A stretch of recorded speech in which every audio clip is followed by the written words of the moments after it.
When mountains crumble to dust, oceans boil into steam, and the physical universe dissolves into a blinding cosmic void, almost everything ceases to exist. Yet, amidst this total apocalyptic destruction, a single anomaly remains. A dark crow sits perfectly still on the branch of a celestial tree, completely untouched by the end of reality. This is Kakbhushundi. In Hindu cosmology, he is a Chiranjeevi, an immortal being destined to remain alive on Earth until the absolute dissolution of the current epoch.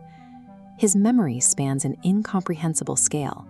He has sat quietly and watched the epic events of the Ramayana unfold 11 distinct times and the Mahabharata 16 times, often watching the stories play out with completely different endings. Now, in the present day, the mighty eagle Garuda, the celestial mount of the god Vishnu, arrives at the crow's tree. Garuda is reeling from a crisis of faith. He has just witnessed Lord Rama, the supreme deity he serves, tangled and trapped in a brutal mortal battle. Seeing his god struggle shattered Garuda's belief in Rama's absolute divinity. Before Garuda can see the divine clearly, he must first discard his human attachment to a straight-line history and listen to the testimony of a scavenger. Long before Kakbhushundi possessed a cosmic memory, he lived a standard, finite human life as a temple priest in the city of Ayodhya. Over time, his knowledge warped into a severe spiritual superiority complex.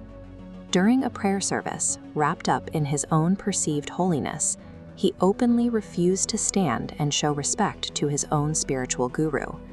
This arrogance drew the immediate anger of Lord Shiva.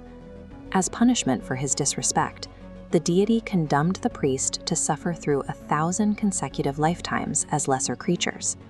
Even after enduring those 1,000 lives, his pride persisted. Following a bitter argument with the sage Lomas, he was cursed one final time. His soul was permanently forced into the body of a crow, a despised scavenger bird. But concealed within this punishment was a rare grace. Because he maintained a deep underlying devotion despite his flaws, he was granted the ability to retain his memory across every lifetime and every cosmic cycle. By stripping away his human status and forcing him into a lowly form, the universe eradicated his ego. Only in total humility could he finally see the architecture of the multiverse. Armed with his new perspective, the crow established a ritual. Every cycle, during the Treta Yuga, he travels to the city of Ayodhya. He hides in the shadows to watch the child Lord Rama play in the courtyard.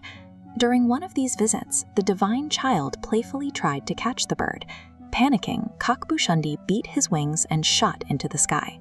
He flew higher and faster, crossing physical realms and galaxies, pushing himself to the absolute limit. Yet no matter how far he traveled, he looked back to find the child's fingers hovering mere millimeters from his tail feathers. Exhausted and cornered, he made a final maneuver and flew straight into the child's open mouth, only to be swallowed by infinity. Inside the deity, he didn't find darkness.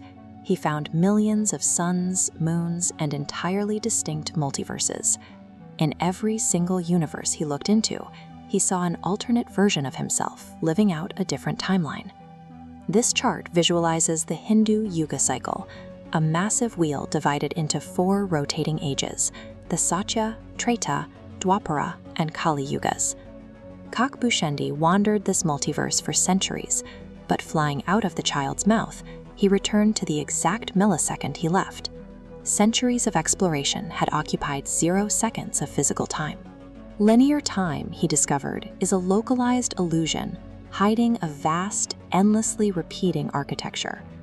The weight of infinite repeating timelines was too much for his mind to bear.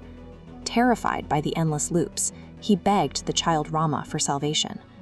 Rama granted him enlightenment and offered him a higher physical form, but Kakbhushundi refused.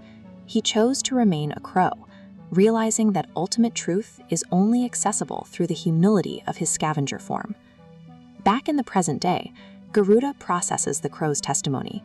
His anxiety over Rama's temporary defeat vanishes, replaced by a profound cosmic awe. Kakbhushundi carries himself through the cycles by balancing two forces: bhakti, the absolute devotion required to stay anchored, and vairagya, the total detachment needed to let the cosmic chaos wash over him. Humans obsessively try to control linear events, fighting for victories on a timeline that will inevitably reset. The immortal crow simply accepts the repetition, finding peace in the certainty of the cycle. Peace lies in the unshakable stillness of the immortal crow, observing the cosmic dance without becoming trapped by its rhythm.